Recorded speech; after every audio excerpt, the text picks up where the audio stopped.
Hi, and welcome to Let's Get Distracted, episode 38. Tonight, we're going to talk about intention versus resolution. But first, I'm Michelle Burke, coming to you live from Annapolis, Maryland. Many of you know, after 30 years in the corporate tax world, I went out on my own in January and formed Health and Taxes. The only two things certain in life, death and taxes. I'm here to make that health and less taxes. On Sunday nights, I come to you live both on YouTube and Facebook. And if you're catching this in replay, please go onto my Health and Taxes YouTube channel and be sure to subscribe. I come to you live at 7:30 Eastern Time each Sunday night to bring you something health and wellness related. And tonight I have a really special guest, Robin Joy Meyers. Welcome, Robin. Thanks, Michelle. It's great to have you back on my show. Great to be here. And as we approach New Year's Day and time for thinking about resolutions, we want to talk a little bit about intentions versus resolutions and just take the conversation from there. Let me introduce you to Robin Joy Meyers. Many of you have seen her before. She's been on my show a couple other times, and so I'm excited to have her here again. But Robin's a molecular geneticist turned fear strategist, author, TEDx and international speaker, chief mindset, wellness, and leadership coach. Robin helps women all over the world to fall in love with themselves and their lives right now so that they can thrive through life's changes.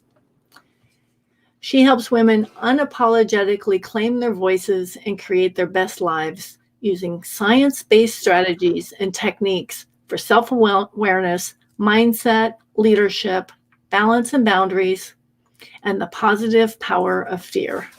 And with that, Robin, thank you so much for being here. Thanks for having me back, allowing me back. That's a good sign. Absolutely. Thanks, Gail and Addie, for joining us tonight. If anybody has any questions as we go through the show, please feel free to put your questions in the comments. Robin, I know a lot of people know you, but why don't you start out telling us a little bit more about your story? A little bit about my story. Well, finally in my 50s, specifically around 53, which was the age that my mother passed away. So when I turned 53, and I was 21 at the time, and when I turned 53, my youngest, my daughter, who's turned 21 at the same time, so that was kind of odd, but it kicked me into gear. I was a typical people pleaser and doer and nurturer like many women are, actually most women are. And I learned that I served everybody else before I even thought of myself and realized that that's not a healthy way to live. I didn't even know who I was, less claimed my middle name Joy. I never figured that out until more recently in life. But I realized that we really have to put ourselves first because then we show up better for everybody else. And that's how I've kind of transitioned. And, you know, I believe joy really means to just own you. And I think as we get more into the middle years of our lives, things happen and transitions happen.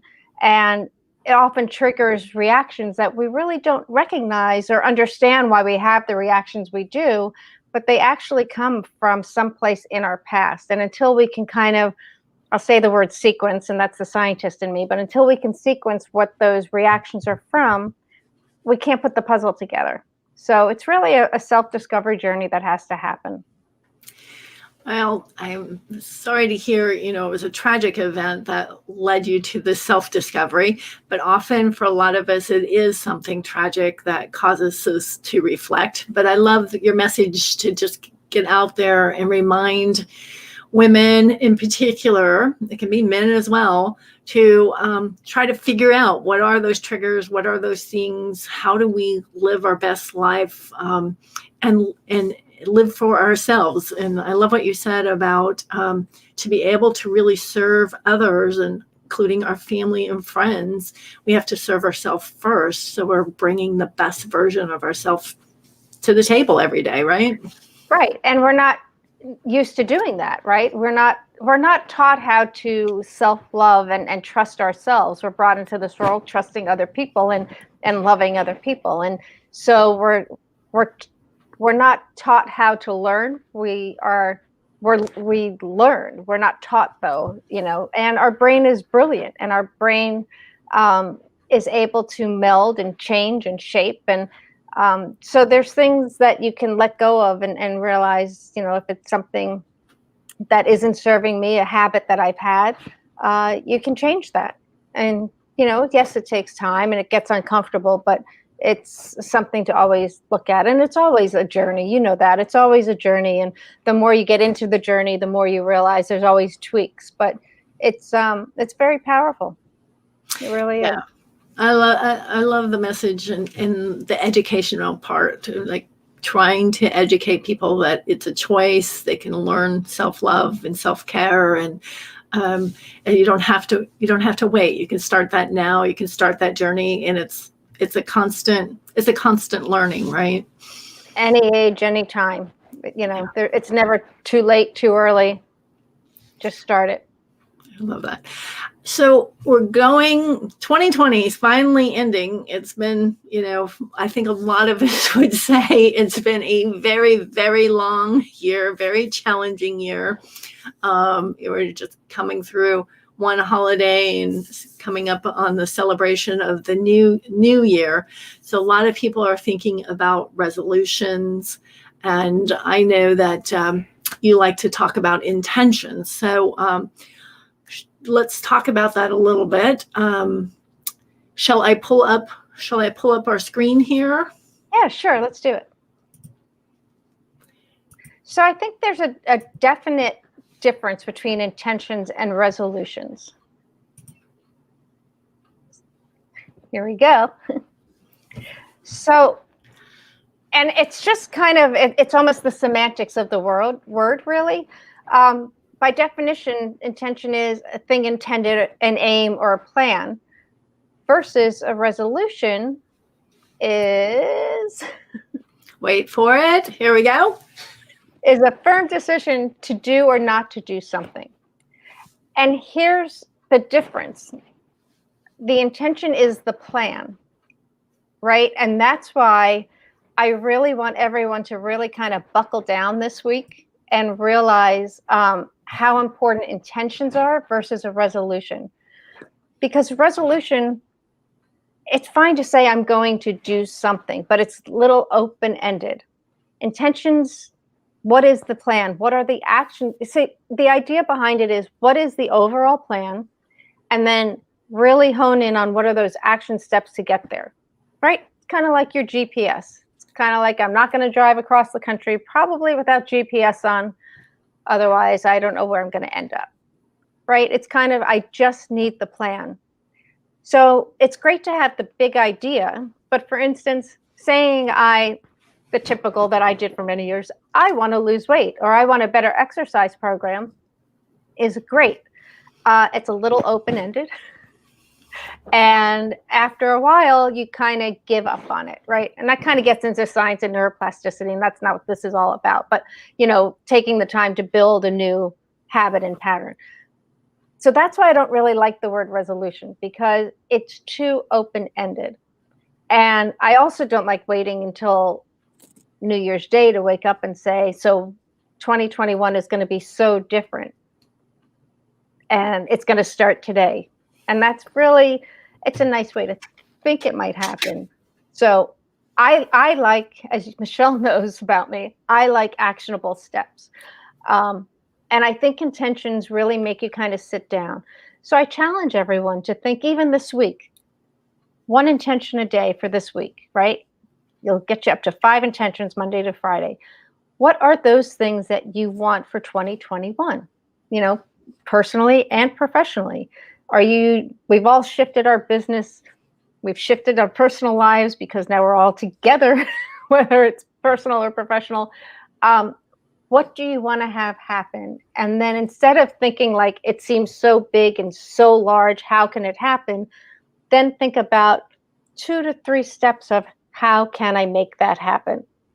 Because the idea then is let's know what the goal is, but let's back it out and then start. All right. So, what I'm hearing you is resolution is just this decision kind of a big, broad decision, but there's no plan to it. And a lot of reasons maybe people don't stick to the resolutions is because they didn't set an intention, they didn't make a plan. So you're suggesting putting a little more thought into it, making an intention, thinking through how you can make that a viable plan for your daily life. Right. And I think, I think what people really also need to realize, and we've had these conversations, I think what people need to realize is as hopeful as we are for 2020 to end and 2021 to begin and be different, this isn't going to shock anybody, but it's not going to be that different because we're going to wake up New Year's Day and we're still in lockdown. We still have COVID. We're still working from home. Kids are going to be homeschooled. All those things are still in place. So I don't want anyone to set themselves up for that real defeat feeling because it's going to happen, right? Our goal right now is to build those steps on how to grow while we're in this. And there's silver linings along the way, right? And it's not, some people are like, you're so optimistic. No, I am an optimistic person, but I'm a realist. There's silver linings across the way. Personally, for me, I get my 24-year-old living at home for, it'll almost be a year. She's probably not thrilled on that one, but she moved back. But who would have ever had that, right? So there is some good with it, right? And I think the silver lining really for everyone is it makes you realize the things we really need. We don't need as complicated of a life as we all probably were living. Now, we need some help to continue to live, that's for sure. That's a whole different health and tax issue going on. Absolutely. I like that. Don't have this false hope that you're going to wake up January 1st and 2021 is this completely different year. I mean, I follow what's going on with the stimulus and there's just complete uncertainty. We'll hopefully have some answers tomorrow, maybe not. So maybe, by January 1st, we may not have an answer as to when we're getting that. So, we can't expect just a sudden change just because the calendar clicks over. So I think that's really good to remind people. But at the same time, we want to be hopeful and we want to be thinking about those silver linings. And I do think a lot of us have spent this year doing a little more reflecting, trying to find those things. So encouraging people to continue looking for that silver lining is a really good thing to do. Absolutely. I think it's so important. I think, having that mindset is so important. And, as we are home, as life has brought us all home, we've kind of bought a little extra time in our day just because we're not commuting, we're not running. So what are the things that you could possibly, that you've wanted to do that you've never had time to do, or a dream of something, a vision of something you might have wanted to start? Like, carve those little things in as you move into 2021, because we're still going to be sitting a little bit that way. So, it's a way to stay also kind of active and not feel like same room, same environment, another day. Someone said to me the other day, it feels like Groundhog Day. And yes, it does. But let's try and get out of that a little bit. Yeah. I know for me, last year I started by keeping a gratitude journal. It's something that I did for 2020, and that started before COVID. And then I added some meditation here and there. My plan for 2020, my intention for 2021 is to build a little more meditation into my daily routine. So that's one of the things. And I know I was very intentional over the last year, being at home, having left the corporate world prior to this time too. I had more time for exercise. So just getting out, just being outdoors, going for walks. So I continue with that plan as well. Yeah, which is so important for your mind, your body, and everything, right? Just to kind of reset and to get outside. So even though it's cold out there. Well, depending where you live, it's cold. East Coast, it's cold out here. Yeah, bundle up and take a quick walk, just to kind of clear your mind, because we have that time. We have that little bit of time we can carve in. It's important to try and find those silver linings and be thankful for what you have, and be hopeful for what's to come. Yeah, I know. Even like you said, on that walk, clearing your mind. Do that, try to observe maybe the trees or the flowers, or right now maybe there's not quite as much, but observe nature a little bit and just kind of clear your mind of all those things that are running wild in there, and give it a chance to reset. Yeah, and just take a deep breath and just breathe, and get off the social media. If you just put that down, because we're certainly trying to connect more with Zoom and things like that. So use it when you need it, and when you don't need it, take a break from it. But yeah, just be conscious of your time. I think that's great reminders as we go into this new year and every day. great reminders. Robin, I want to pull up your website here. So tell us what we might find on your website. I know that you have a great choice, chance, change, right? Yeah, tell us a little bit about that. So one of the things I talk about, and one of my mottos is the 3 C's of life, which is we always have a choice to take a chance to make a change wherever we are in life. So I have a guide. If you go onto my website, you can download the free guide called the Choice Chance Change Kickstarter Guide. And feel free to go grab it.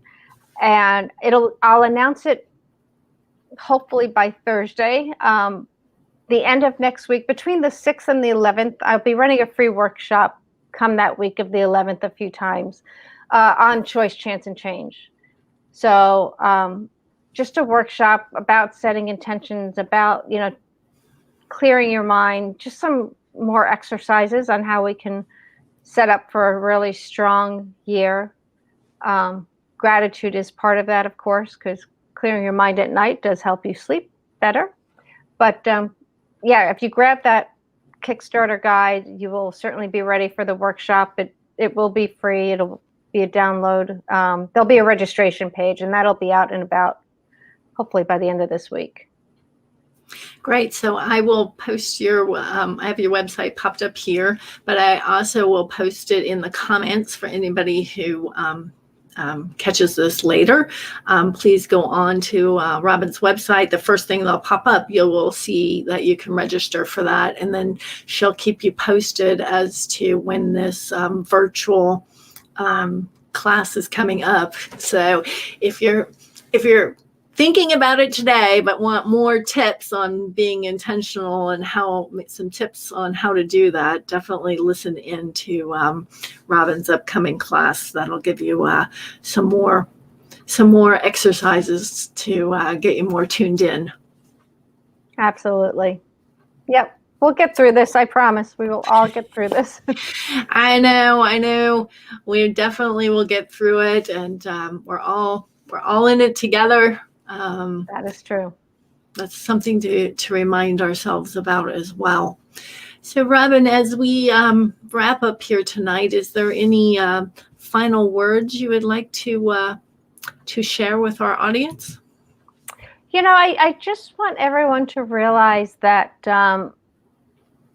it's been a challenging year. It's been, and for some, it's been harder. I know I've been so fortunate not to have lost any family members, and I know so many people have lost loved ones because of COVID.